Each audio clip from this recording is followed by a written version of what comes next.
మీ పేరన్నా? నా పేరు బాలకృష్ణారెడ్డి. నేను ఆటో తోలుతున్నాను. తిరుపతిలో భూమన అభినయరెడ్డి పైన మీ అభిప్రాయం? భూమన అభినయరెడ్డి అంటే అతను అతి చిన్న వయసులోనే కూడా చాలా రోడ్లు గురించి కానీ నాకు తెలిసి నేను పుట్టింది పెరిగింది తిరుపతిలోనే.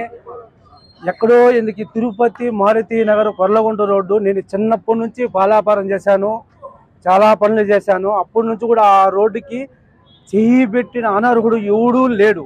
అటువంటి ఒక యుద్ధ భూమి లాంటి తిరుపతి వ్యక్తి అటు ఒక సైనికుల్లాగా కొర్లగుంట పోయే రోడ్డు మీద చేయి పెట్టాడంటే అభినయరెడ్డి చాలా ప్రఖ్యాతగాంచమైన మనిషి.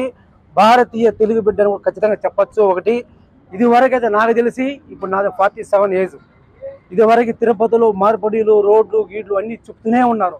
నేనైతే ఇన్ని వరకు కనీ విని ఎరుగు ఎవరిని చూడలేదు. ఇప్పుడు వరకైతే ఫస్ట్ టైం ఒక తిరుపతిలో ఒక సైన్యం కోసం ఒక సైనికుడు పలానా బిల్డింగ్ మీద చేయి పెట్టాడంటే అతని ప్రాణాలకు తెగించి కుటుంబ సభ్యులందరూ వదిలి ప్రజల కోసం ప్రాణ తాగేగా ఒక అభినయరెడ్డికి తగును. అది నాకు తెలిసి. 2024లో ఎవరికి పెట్టేస్తాం మరి? అయ్యా నేను ఒకటి చెప్తున్నాను, తిరుపతి కాన్స్టిట్యూషన్ ఎక్కడైనా కానీ ఎవరైనా కడితే, నేనైతే మాది ఒక పేద కుటుంబం, నేను ఆటో డ్రైవర్ని. నాకు 2 పాపలు ఉన్నారు. మా 2 పిల్లకాయలు పెద్దమ్మాయి అమ్మాయి చేయడం కారణం జగన్మోహన్ రెడ్డి, చిన్న పాప బీటెక్ అవ్వడం కారణం జగన్మోహన్ రెడ్డి. మా నాయన చనిపోయి చాలా రోజులైంది, మా అమ్మకు కూడా పింఛను రావడం కారణం జగన్మోహన్ రెడ్డి.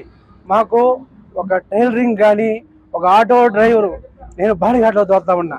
నాకు బాడీగార్డు నుంచి ఒక స్థాయికి ఆటో కొనుక్కునే స్టేజ్కి వచ్చానంటే దాని జగన్మోహన్ రెడ్డి. ఆ ఒక ప్రతి ఎప్పుడు మా జీవనం ఉన్న రోజులు మా కుటుంబ మా సరౌండింగ్లో ఉండే ఒక ఫ్రెండ్ సర్కిల్లో ఒక కుటుంబంలో మా ప్రాణం ఉన్న రోజులు జగన్మోహన్ రెడ్డి గారు ఎప్పుడు రథసారథులుగా ఖచ్చితంగా పోరాడుతూనే ఉంటాం. మా తరపున ఆటో డ్రైవర్తో ప్రతి ఒక్కరికి మనస్ఫూర్తిగా ఒక ఆటోకి ఎఫ్సి జరుగుతూ ఉందంటే అది జగన్మోహన్ రెడ్డి కారణం వల్లే. ఓటు ఎవరికి వేస్తారు? ఖచ్చితంగా తిరుపతి నియోజకవర్గంలో ఎవరు నిలబడిపోయినా I know out of the question YSR party అభినయరెడ్డికే మా ఓటు, తిరుపతి నియోజకవర్గం ఓటు ఖచ్చితం. కాబోయే ముఖ్యమంత్రి కూడా జగన్మోహన్ రెడ్డి. ఇటువంటి ప్రణాళిక రాని, భూకంపాలు రాని, పుష్పత వైపునా కూడా ప్రజలు తినే అన్నంలో 5 సేలు అన్నం పెడుతున్నారంటే ఈరోజు 1వ తేదీ కన్నా కొడుకు అన్నం పెట్టకపోయినా కూడా అన్న కొడుకు లాంటి కొడుకు తలుపు తట్టి 6 గంటలకే పింఛన్ ఇస్తున్నాడు. దాని ఉదాహరణ నేనే, మా అమ్మ పింఛన్ తీసుకుంటా ఉంది. అన్న చంద్రబాబు నాయుడు నేను ఇస్తానంట అన్నాడు. అయ్యా 2 కాలువలు ఉంటాయి, ఏ కాలంలో మంచినీళ్ళు పోతా తెలియదు, ఏ కాలంలో పోతా ఉందో అందరూ చెప్తా ఉంటారు, కానీ కన్ను ముందు కనిపించలేడు. ఇప్పుడు ఈ ప్రణాళిక కాలంలో నా వరకైనా కాదు, తిరుపతి నియోజకవర్గంలో ఎంతో మంది ఆటో వర్కర్లు ఒక బాడీగార్డ్ డ్రైవర్లు అంటే దాన్ని ఖచ్చితంగా ఎక్కడైనా ఏ ఏరైనా ఏ నియోజకవర్గం అని కాదు, తిరుపతి నియోజకవర్గంలో 57 డివిజన్లో ఇంటింటికన్నా దొరికి చూపిస్తా. అమర్నాథ్ రెడ్డి. ఏ ఊరు? తిరుపతి. అన్న 2024లో ఎవరికి ఓటేస్తాం అన్న? జగన్మోహన్ రెడ్డికి వేస్తాను. దేనికని? ఆయన సంక్షేమ పథకాలను నవరత్నాలు తీసుకొచ్చినాడు, అమలు చేశాడు. ప్రతి ఒక్క పేదవాడికి అందే విధంగా ఉన్నత స్థాయిలో కల్పించినాడు. పేద ప్రజలు ఇంగ్లీష్ మీడియం స్కూల్స్ ఇటువంటివన్నీ ఇటు చాలా డెవలప్మెంట్ చేసిన జగన్మోహన్ రెడ్డికే మళ్ళీ మా ఓటు. అన్న మరి చంద్రబాబు నాయుడు ఈ పథకాలన్నీ ఇస్తున్నారు కదా జగన్, ఈ పథకాలన్నీ వేస్ట్ అనేసి ఒకప్పుడు అన్నాడు కదా. ఆయన ఒకప్పుడు అన్నాడు, ఈరోజు అదే మతిసిమతం తప్పిపోయి ఆయన ఎన్నెన్నో వాగుతూ ఉంటాడు. అదే పథకాలని మేము అమలు చేస్తాం, అదే ఇస్తామని చెప్పి వస్తున్నాడు. ఆయన్ని నమ్మే పరిస్థితిలో ఎవరూ లేరు. అన్న ఈ చంద్రబాబు నాయుడు పవన్ కళ్యాణ్ ఇద్దరు పొత్తులు పెట్టుకొని వస్తున్నారు, మరి దానిపైన? అయ్యా ఇంకా నేను కూడా చెప్పాల్సి ఉంటుంది, సింగల్గా వస్తుంది, పందులు గుంపుగా వస్తాయండి. ఇంకా ఎంతో మందితో పొత్తులు పెట్టుకొని రండి, జగన్మోహన్ రెడ్డిని ఓడించే నాయకుడే ఎవడూ లేడని.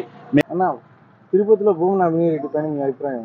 అభినయరెడ్డి అభిప్రాయం నన్నే కాదు, తిరుపతి మొత్తం అడిగితే ఇక్కడ చెప్తారు. అతను చేసిన ఎంతో డెవలప్మెంటు తిరుపతి 50 సంవత్సరాలు తిరిగి చూసుకునే విధంగా చేశాడు. అన్న తిరుపతిలో బలిజ కులస్తులు ఎక్కువ, వాళ్ళంతా ఎవరి వైపు ఉన్నారంటారు?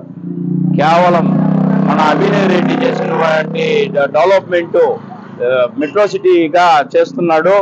అతను చేసిన డెవలప్మెంట్ని చూసి వాళ్ళ కుల గోడల్ని బద్దలు కొట్టుకొని వచ్చి అభినయ్ రెడ్డికి ఓటు వేస్తారని చెప్తున్నా. పేరన్నా బ్రహ్మానంద రెడ్డి అన్న, ఏ ఊరన్నా? తిరుపతి ఎంఆర్పల్లి.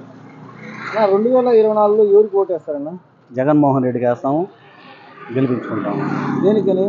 ఆయన చేసినటువంటి సంక్షేమ పథకాలు, నవరత్నాల పథకాలు అయితే ఏమి, ఈరోజు ప్రతి పేదవాడు 3 పూట్ల కడుపు నిండా తినగలుగుతున్నాడంటే అది జగన్మోహన్ రెడ్డి పుణ్యమే. అన్న, మరి చంద్రబాబు నాయుడు ఈ పథకాలన్నీ వేస్ట్ అన్నాడు. ఆయన చెప్తా ఉంటాడు అన్ని వేస్తేనే ఆ పథకాలనే మళ్ళీ కాపీ కొట్టి ఇవ్వాలని చూస్తున్నాడు. కానీ జగన్మోహన్ రెడ్డి ఆల్రెడీ ఎప్పుడు ఈ పథకాలను ఇంప్లిమెంట్ చేసి పేద ప్రజలకందరికీ ప్రతి ఒక్కరికి ఇంటింటికి చేరుతా ఉన్నాయి. అన్న, మరి చంద్రబాబు నాయుడు పవన్ కళ్యాణ్ ఇద్దరు పొత్తులు పెట్టుకుని వస్తున్నారు కదా. చంద్రబాబు నాయుడు, పవన్ కళ్యాణ్, ఇంకా ఎవరన్నా 10 మంది ఉంటే కూడా పొత్తులు పెట్టుకున్నా జగన్మోహన్ రెడ్డిని ఏమీ చేయలేరు. ప్రజలందరూ కూడా జగన్మోహన్ రెడ్డి పక్షాన్ని నిలబడుతున్నారు. జగన్మోహన్ రెడ్డి గారి ప్రభుత్వాన్ని గెలిపించబోతున్నారు. అన్న, ఇప్పుడు తిరుపతిలో అభినయ్ రెడ్డి పోటీ చేస్తున్నారు, మరి ఆయన పైన మీ అభిప్రాయం? అభినయ్ రెడ్డి గారు యువకుడు, ఉత్సాహవంతుడు, ధైర్యవంతుడు. తిరుపతిలో 1952 నుంచి డెవలప్ కానటువంటి తిరుపతిని ఈరోజు కేవలం డిప్యూటీ మేయర్ అయిన 1.5 సంవత్సరంలోనే తిరుపతిని మాస్టర్ ప్లాన్ రోడ్డుని తీసుకొచ్చి అభివృద్ధి చేసే దాంట్లో బ్రహ్మాండమైనటువంటి పాత్ర పోషించి ఈరోజు తిరుపతి ప్రజలను మన్నన పొందినటువంటి వ్యక్తి భూమన అభినయ్ రెడ్డి గారు.